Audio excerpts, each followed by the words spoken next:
Let's review Bhujangasana, Cobra Pose, which is a backward bend that is going to energize the spine and refresh the brain while strengthening our back muscles, improving spinal flexibility. So this pose begins in prone position with the forehead on the mat, the legs are parallel, and the hands can come underneath the shoulders or next to the chest. The elbows are drawn in toward the waist.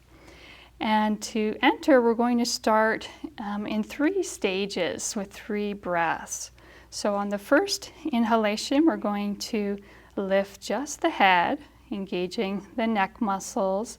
As the neck comes into a gentle back bend, we want to avoid jackknifing the neck, which means dropping it back sharply. Okay, very nice.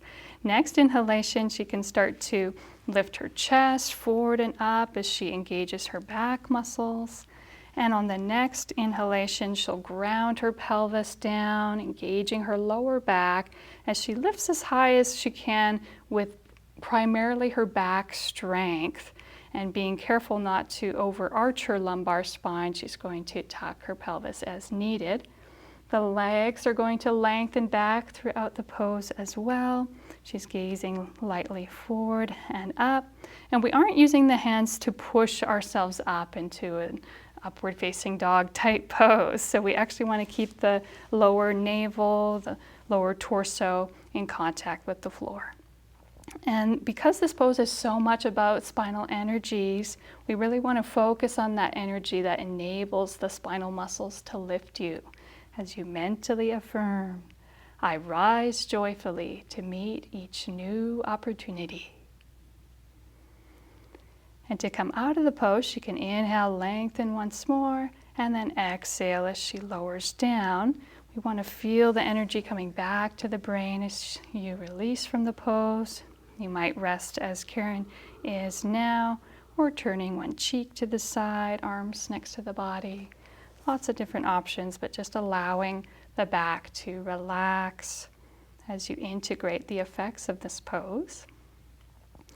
And there are some variations. So if Bhujangasana, the full expression, the standard pose, isn't comfortable for you, you can try Sphinx Pose. The difference with Sphinx is that the forearms and elbows are on the floor throughout the pose. The hands begin about eye level as she comes up into the pose. You can see it's a gentler back bend, and she can apply more weight onto the arms for stability. And then if she has more spinal flexibility, she can slide the elbows forward a bit so they're underneath the shoulders, and shoulders are away from the ears. Beautiful. The legs are still active in this version of the pose.